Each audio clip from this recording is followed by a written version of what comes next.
Hello friends, welcome back to my YouTube channel Monis touch. আজকের আমি বানাতে চলেছি চিকেন পিস পাস। তো সেটার জন্য প্রথমে আমি নিয়ে নিয়েছি এরকম মেজারিং কাপে 1 কাপ গোবিন্দভোগ চাল। এই চালটাকে খুব ভালো করে ধুয়ে নিয়ে আমি জল ঝরিয়ে নিয়েছি। চালটা কিন্তু ভিজিয়ে রাখার কোনো দরকার নেই, জাস্ট খুব 3-4 বার ভালো করে ধুয়ে জলটা একদম ভালো করে ঝরিয়ে নিতে হবে। তারপরে আমি এখানে নিয়েছি 4 পিসের মতো চিকেন। তো আমি যেহেতু দুজনের জন্য করছি সেজন্য এখানে 4 পিস চিকেন নিয়েছি, তোমরা তোমাদের পরিমাণ মতো নিয়ে নেবে। এবার চিকেনটাকে আমি লেবুর রস এবং নুন এবং গোলমরিচ দিয়ে মোটামুটি হাফ অ্যান আওয়ারের মতো ম্যারিনেট করে রেখেছি। আর এটা করার জন্য যেটা লাগবে সেটা হচ্ছে ভেজিটেবলস। এই ভেজিটেবলসের মধ্যে আমি আলুগুলো মোটামুটি একটা আলু 4টে মতন খণ্ড খণ্ড করে কেটে রেখেছি। এইভাবে গাজর পিস করে নিয়েছি। পেঁয়াজগুলো একটু বড় বড় টুকরো করে কেটে নিতে হবে। আর এখানে আমি বিনস নিয়েছি। ইচ্ছে করলে এর মধ্যে ক্যাপসিকাম, ব্রোকলি এই সমস্ত ভেজিটেবলসও অ্যাড করা যেতে পারে। এবার আমি মেইন রান্নাটা স্টার্ট করছি। একটা ফ্রাইং প্যান গরম করে তাতে আমি 1 চামচ মতো বাটার দিয়ে দিলাম। আচ্ছা, এখানে বলে রাখি যে এই রান্নাটা কিন্তু বাটারে হবে, সর্ষের তেল বা সাদা তেল ইউজ করা যাবে না। এটা বাটারে করলেই রান্নাটার টেস্টটা অনেক ভালো হয়। এবার বাটারটা গরম হয়ে গেলে তার মধ্যে আমি 2টো তেজপাতা আর 5-6টা গোলমরিচ দিয়ে দিলাম।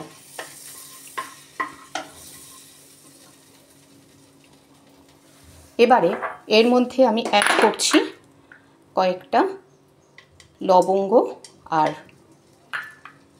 ছোট এলাচ একটু থেঁতো করে নিয়েছি।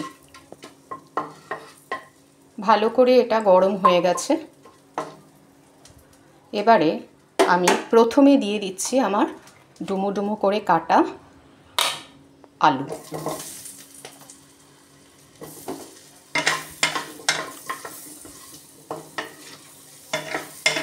এখানে বলে রাখি যে ভেজিটেবলসগুলো আমি একে একে অ্যাড করব, এই ভেজিটেবলসগুলো কিন্তু কোনোটাই ডিপ ফ্রাই হবে না, জাস্ট সাঁতলে নেওয়া যাকে বলে সেরকম হবে, কোনোটাই কিন্তু ডিপ ফ্রাই হবে না।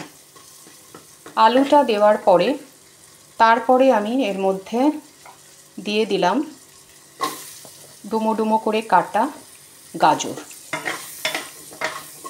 গাজর আর আলুটা দিয়ে একটু ভাজা করে নেব।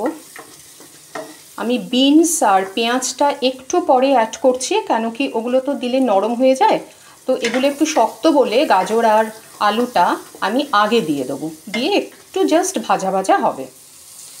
আচ্ছা, এখানে আমি একটু আদা, কাঁচা লঙ্কা আর রসুন এর একটা আমি থেতো করে নিয়েছি, পুরো পেস্ট করিনি, এটা একটু হামাল দিস্তায় ভালো করে থেতো করে এরকমভাবে করে নিয়েছি। আদা দিয়েছি, রসুন দিয়েছি আর 2টো কাঁচা লঙ্কা দিয়েছি। এবারে আমি একটু সরিয়ে আলুটা আর গাজরটা সরিয়ে তার মধ্যে এই পেস্টটা দিয়ে দিলাম। এই পেস্টটা দিয়ে একটু ভাজা ভাজা হবে।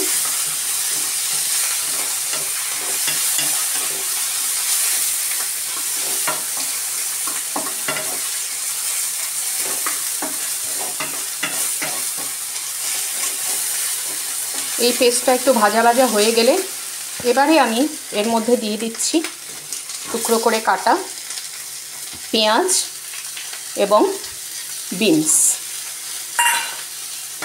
এগুলো সব কিছু দিয়ে খুব ভালো করে নাড়াচাড়া করতে হবে, একটু হালকা ভাজা ভাজা করতে হবে। আর এর মধ্যে আমি দিয়ে দিচ্ছি খুব ঝিরিঝিরি করে কাটা একটু রসুন আর আদা। রসুন আর আদা খুব ঝিরিঝিরি করে কেটে নিয়েছি, এর মধ্যে এটাও অ্যাড করে দিলাম। এবার সবগুলো নিয়ে একটু ভালো করে সাঁতলে নেব। এবারে দিয়ে দিচ্ছি এর মধ্যে ম্যারিনেট করে রাখা চিকেনের পিসগুলো, আর দিয়ে দিলাম পরিমাণ মতো নুন।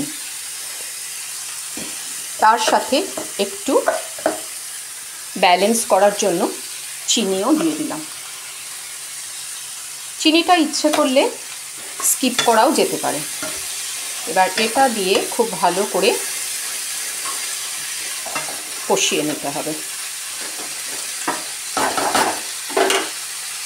দিয়ে এবার এটাকে ঢাকা দিয়ে দিলাম। এবারে চিকেনটা দেওয়ার পরে চিকেনের থেকে যে জলটা বেরোবে তাতেই মোটামুটি চিকেন এবং ভেজিটেবলসগুলো একটু সিদ্ধ হয়ে যাবে। এটা কিন্তু সিমে করতে হবে, গ্যাসটাকে সিমে রেখে করতে হবে। মোটামুটি আমার এটা কষানো হয়ে গেছে। এবারে আমি আগে থেকে জল ঝরিয়ে রাখা গোবিন্দভোগ চালটা এর মধ্যে অ্যাড করে দিলাম।